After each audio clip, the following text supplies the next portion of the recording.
I am busting my You guys watch this whole thing. Right, full stop if you do. Let me know you watched all this. It's hard work.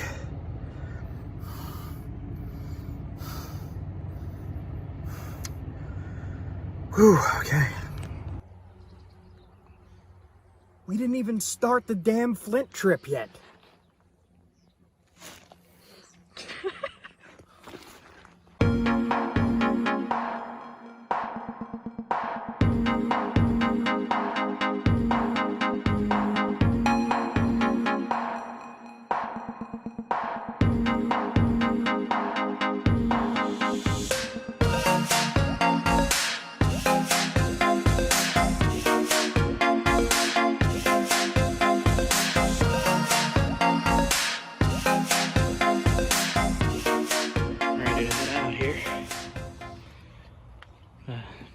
Knapping stuff, adventure bag, fishing poles, and a bunch of stuff in the back.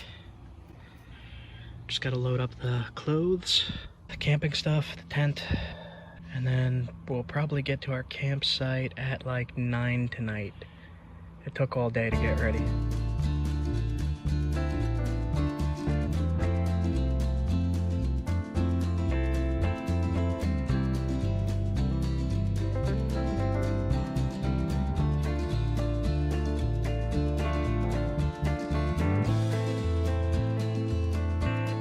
Guys, I just got to the camp here. I'm really tired. I'm exhausted. I had a long drive. So I'll see you guys in the morning. I'm gonna go to sleep. Have a good one.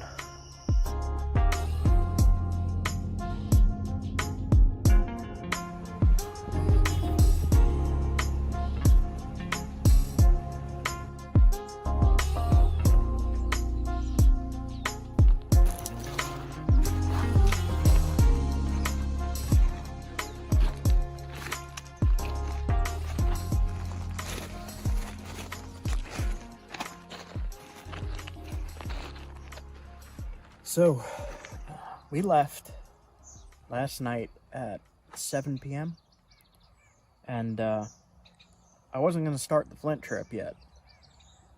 I was going to go camping for a few days just to relax. We got to the first campsite and it was full, so we tried to sleep in the car, and I was just really uncomfortable and really ramped up, I think because I had some of her super coffee. But I couldn't sleep, so she was just about asleep, just falling asleep. I was like, come on, let's go. I'm looking for rocks. So I stopped at this creek here. We drove over that bridge. Saw our way down here, and I figured I would stop because I thought there might be something in here. I'm looking along and I see a lot of the sandstone stuff. This.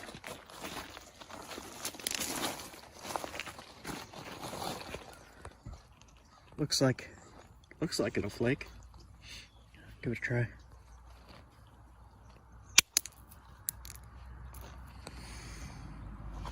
Look at that. Some kind of black flint. I'm not sure what that is.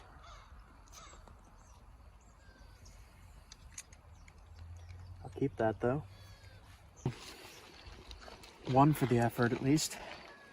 Interesting black flint. I have no idea what that is. I'm gonna have to look into this area and see if I could get a name.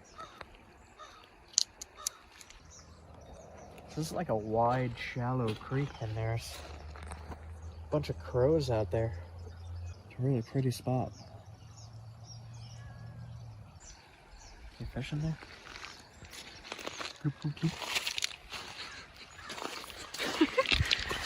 So this here is called lady's thumb, this plant here, and it's related to a plant, it's called smartweed, and Paleo Indians 12,000 years ago used it as a spice in their food. Peppery. So I have not found smartweed anywhere yet. This is still lady's thumb. But when I find some smartweed, I'm gonna try it and taste it.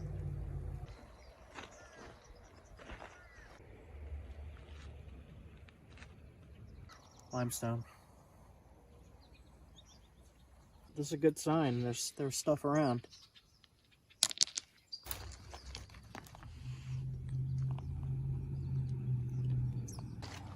This is a piece of limestone.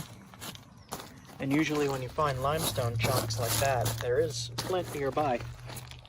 So, somewhere around here, maybe up there, washing down. Here's a piece, thin piece.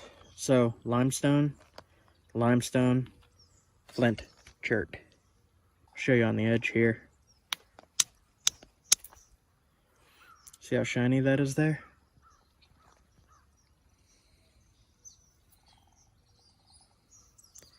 This would be good for like a flint and steel. If you have the steel, you could hit this against it, it'll create a spark. So this is kind of fun. This plant is actually called knapweed. And one of its medicinal uses is to stop bleeding.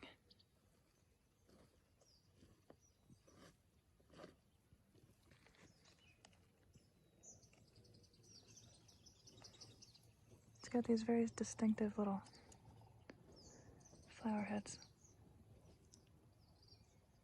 I'm tired. I didn't sleep yet. It's like 5 in the morning, 6 in the morning. Don't really know where I am. Pretty mountains and I don't know. Good morning, sunshine. I'm not lost. Nope. Which was way back? Oh. So this is literally the only piece on this whole stretch. I walked all the way down to that bridge and the old hotel there. That's haunted, by the way. There's people watching me from the top window. It's empty. Not really empty, but it's empty. Spooky.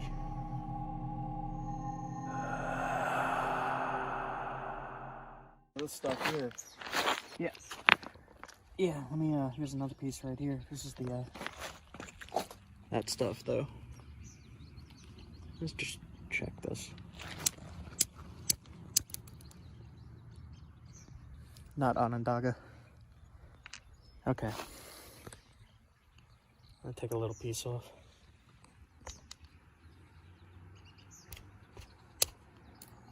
Yeah, that's chalcedony. This is almost like a, I would call it like a flint ridge type material. This white stuff. I had a big blade of the white chalcedony from Flint Ridge, from Nether's farm, and I made a blade for the wood beardsman and gave it away as a gift on his channel. Oh, that's yeah, the only piece I ever got of that. It was that giveaway contest. Yeah. Where you had Easter eggs hidden. Yep. So this is the same kind of stuff from that knife. One's in Ohio, one's here. Oh, man. I need to sleep at some point. I was just testing this piece because I saw this little tiny shiny. Whoa, hello. Look at this. It's got limestone in it, but it's a lot of flint. And it's white on the outside. What the hell is this? Okay. Looks similar to this. This is more crystally. This is fine-grained. So there's like a bunch of different stuff here, apparently. I'm gonna take a piece of flint that we collected from the river and knap a spear point out of it. Now, hopefully I'll get a good piece out of this.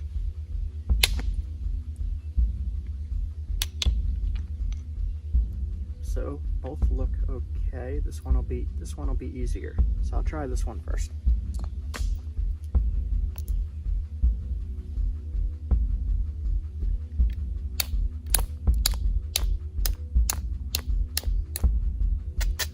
for it to be a working spear point, it doesn't have to be much bigger than that.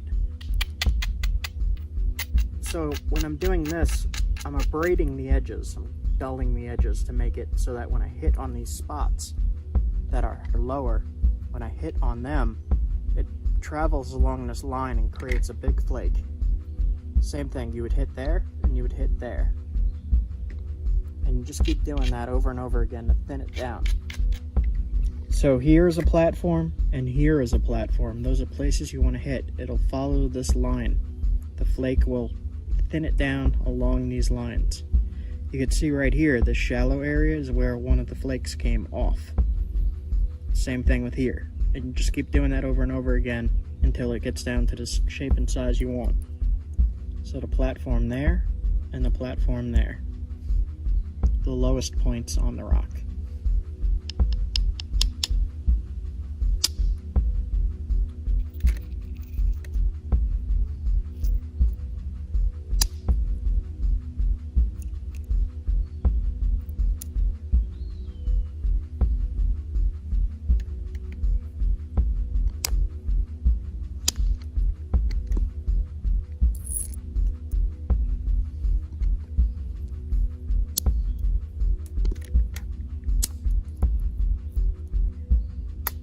So I'm not going for anything too fancy because this is for use.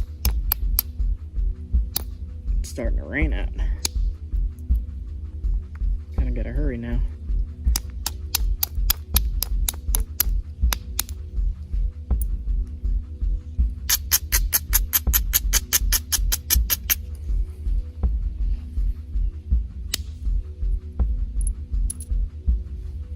There's some damage in here, so I gotta be careful. But it's already taken shape, I don't need much more. Hopefully it stays together. So it's starting to rain, but I'm getting pretty close here. I just gotta thin it down, shape this edge up a little more, and the spear point will be done. No way.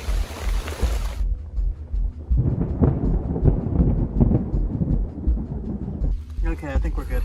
So we got a break in the weather here. The sun came back out. And we got along that far.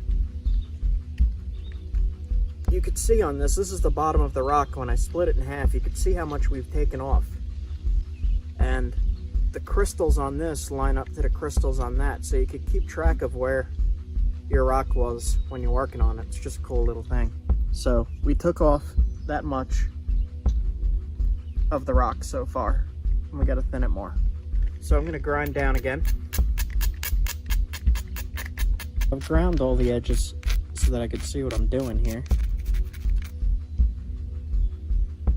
And where I should hit is the low platforms. So there, and there, and there.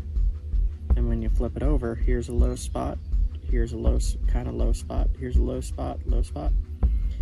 But one of the things I see on this piece is this is not such pure chert up here, and it's more brittle. So we might have a problem right along this edge here. We'll see what we could do. I'm going to use indirect percussion for that.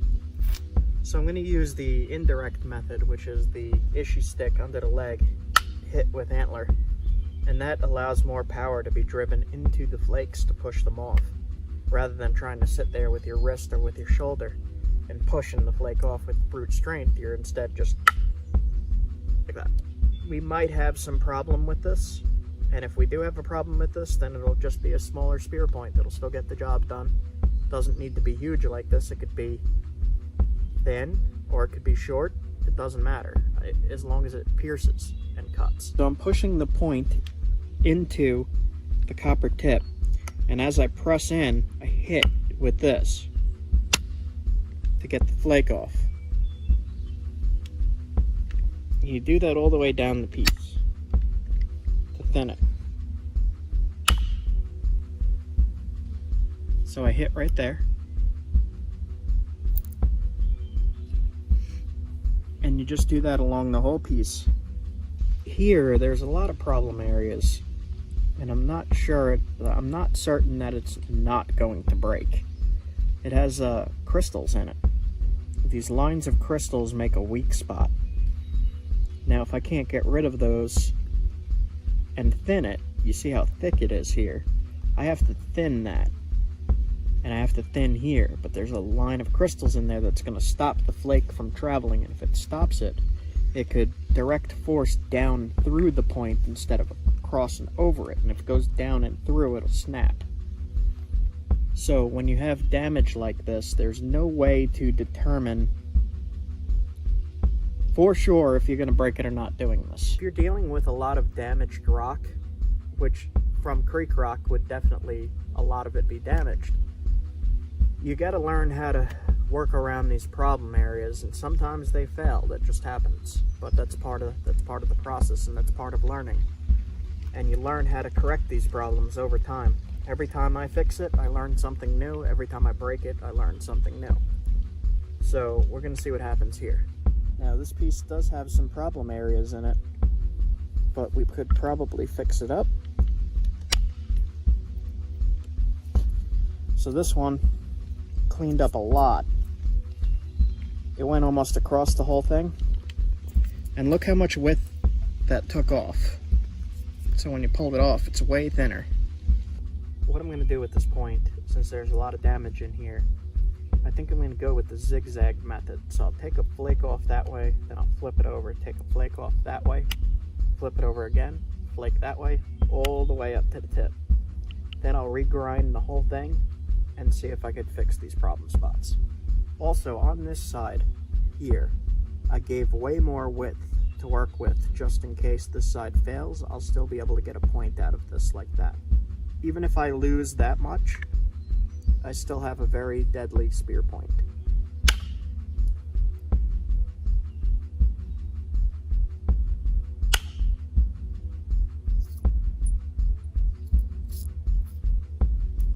A lot of that crystal is still in there.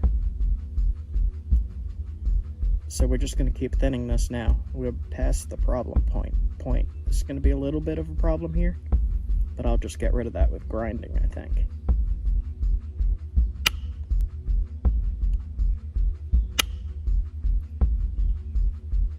So now you can see here, it's a really funky setup. This is going to be a big problem. I'll see what I could do. I think I'm going to start at the tip.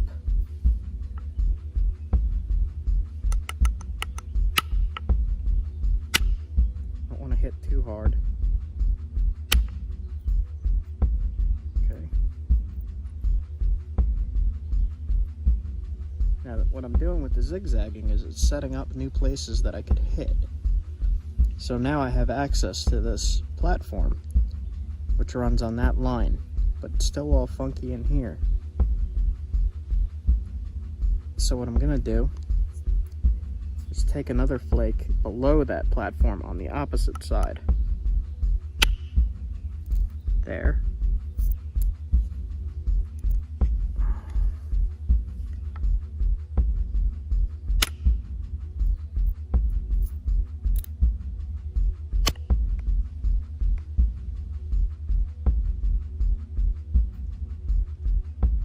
So we're getting really close to the finish here. I managed to fix that whole tip. Here is still a little thick, but I like to keep that area thick because it adds strength to the entire point.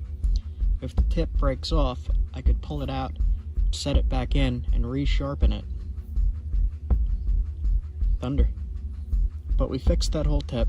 We got rid of all that funky stuff. There's a little bit in here that I'm not going to mess with. It runs up to here, but we don't need to fix that to make it a usable point. And I think what I'm going to do is just try to thin it a little bit right here, and then put some notches in, sharpen it up, and we're good to go. We're getting there. So I've just been zigzagging back and forth and taking the flakes off and thinning it down a little bit. And I'm getting to the base now. I'm going to do something called it's called a channel flake or a fluting flake. I'd teach you this stuff. I have a mentorship program on there, and I have other tiers as well that you could look at, and go and check that out. I'll put the link. It'll be in the description of the video. You could just click on the link and go and check it out. So now for the final shaping and sharpening, Usually I use caribou antler stuck in a stick with some pine sap, pine pitch glue, but this has been ground down to a nub, so on the other side I have a little stick of copper, and I'm just going to use that to finish it up. And same thing, I'm just going to zigzag across the piece and push little tiny flakes off. You don't want to take too much off here. So this is what I do for final resharpening. It's just pushing those little flakes off.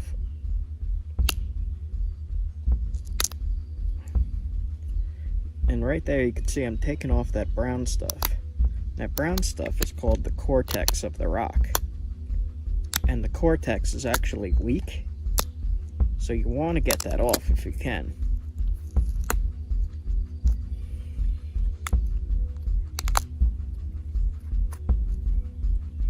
So I'm doing the same thing. I'm just zigzagging back and forth on these platforms here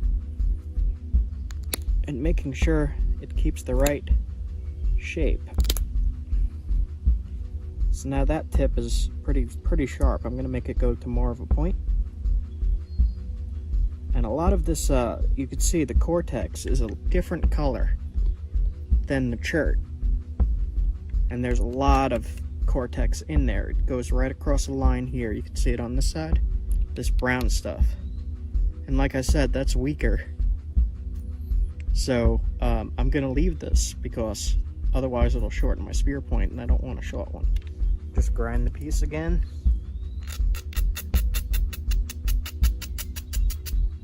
So I'm just cleaning up the base a little bit.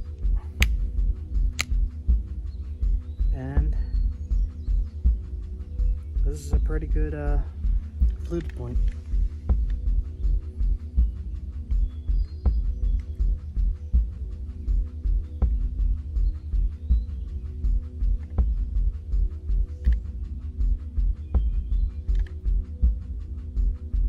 So this is an accurate replica of a Paleo-Indian spear point. Would have been used about 13,000 years ago, 12,000 years ago. And these were used to hunt large game like a caribou. They would put it on a atlatl dart and throw it with a spear thrower. The spear thrower was called an atlatl. And these darts would travel very, very forcefully into the animal. And then they had their food and clothes. So you could do all of this with just antler. You don't need the copper. You could do it with antler. It just takes a little bit more pressure to get those flakes off.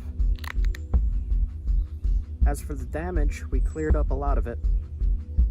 I flaked right over it, and I left the part that was very crystally in here. Like that. So all of this is crystally, but that's fine, because it'll be sitting in the stick here. And this is the spot that we'll be thrusting or throwing. So we took this half of a spall of creek cobble and turned it into a Paleo-Indian fluted point replica. And you could see how much we thinned that down compared to what it originally was. We thinned it down to a usable spear point that's razor sharp. We used indirect, we used pressure flaking, hand pressure flaking, and we used, it's called percussion flaking, which is when I was hitting with the copper. You could alternate those methods as you learn, and you'll see which works best for you. I like to use all of them. We finished the spear point in relatively short time, so now we're going to go put it on a stick. So if you want to see how I make a spear out of this, a primitive thrusting spear, check out that other video that I have coming. So thanks so much for hanging out and watching this, guys. Make sure you like, comment, subscribe, and when you do that, hit the bell icon. You'll be able to see more primitive build videos. Check out my playlist. I have many other primitive builds in the past and more incoming. Cool. So I lied about this being the only piece here. There's actually a bunch. I just wasn't looking at it because it's white. I was looking for this, not that.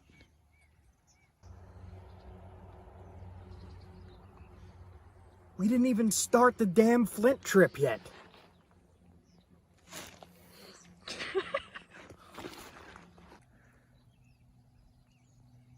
how does this happen? So, anyway, I'm going to go relax. I need to sleep. And we still got a lot to do. This isn't even the flint trip yet. So, I gotta sleep. I gotta sleep.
Roadside stand here along the way, and this is a tree fossil. It's 380 million years old. It's it is the oldest tree fossil found in the world. They have an artist's drawing here of what it would have looked like. You can see this thick base going up to a trunk. You can see right here, here's the thick base going up to what would have been the trunk. Crazy.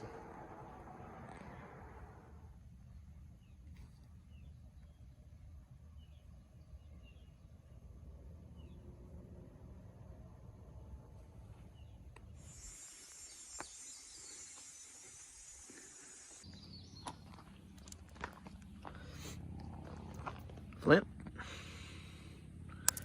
Flint. Flint. Used as gravel.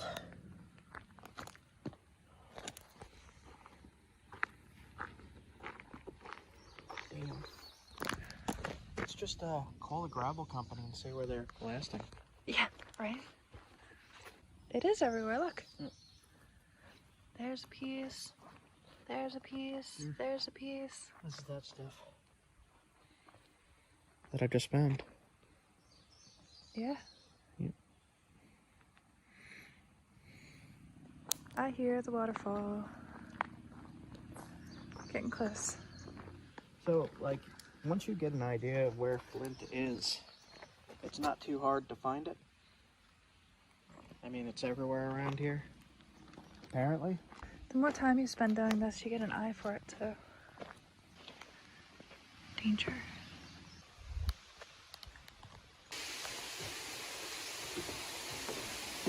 That's a nice waterfall view.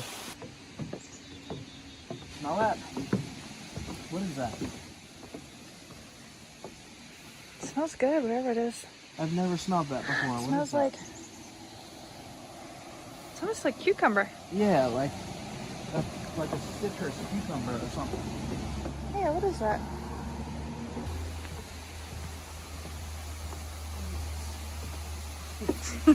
Whoa! Did you get vertigo? Yeah. I wasn't expecting that. Wow. I saw Yeah, the that's water there and it goes down. That's a drop. Holy shit. We gotta bleep that. Bleep. Wow, you can't tell how steep it is. Floods a lot.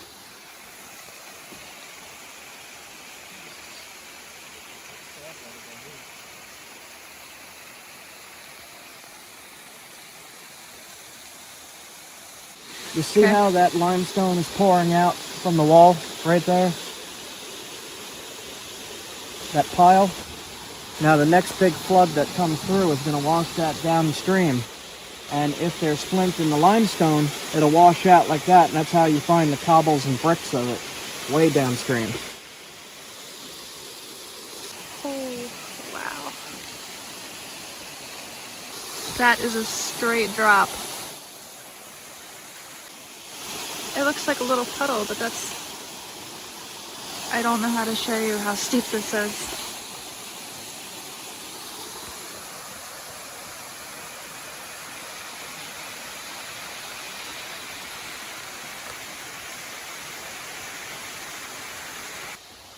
Just another pit stop, random stop, and just wanted to show you what vertigo looks like. Vertigo, a feeling of dizziness, a swimming in the head. Figuratively, a state in which all things seem to be engulfed in a whirlpool of terror.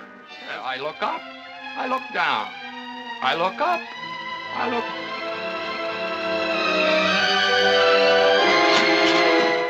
I don't think that'll come out on camera how high up we are. Is this shaking? Stop! I'm out. I'm done.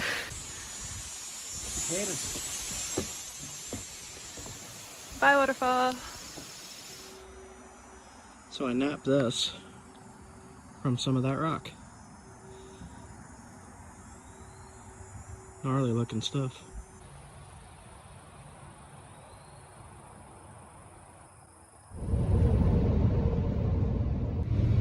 In the wall.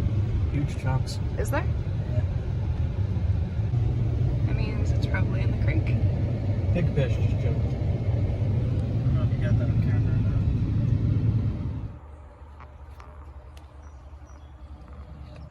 We're still heading to the campground, but I decided to stop here. And I found what looks to be a giant piece of flint here. We'll give it a test and see how it looks. Let's try this edge.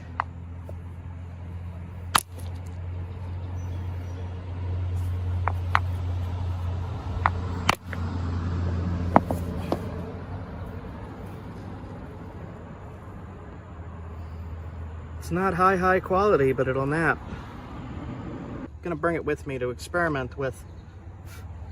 Looks more limestone than chert to me. Okay. This isopus in here, little bits of it. Little tiny. I'm gonna try cracking it open.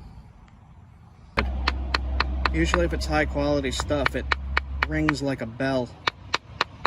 Let's see. It smells like sparks. I smelled that too. Nah, I'm not going to be able to get into this piece too easily. But there's a little bit right there. Just found some fossils.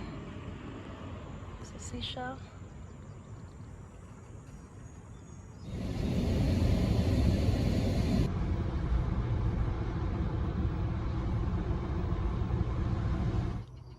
So we're at the campground finally, and Leah fell asleep.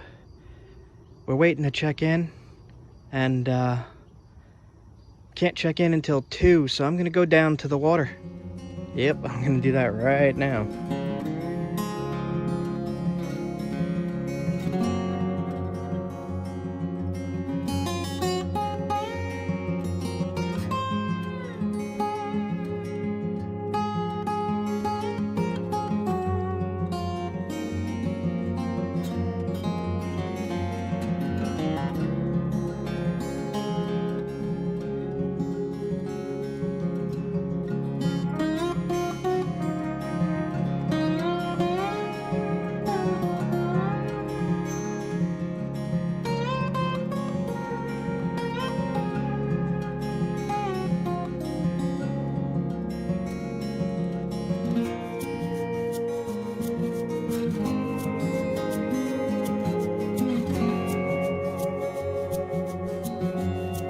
Still can't capture how awesome this water is. You can see the rocks under it, clearly. You can't get the color. It's like neon green, blue, clear. Crazy.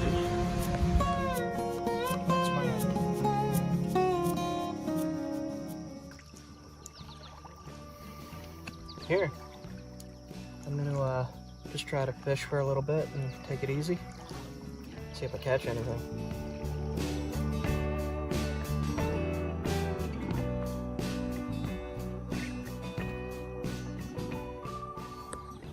So we're all set up.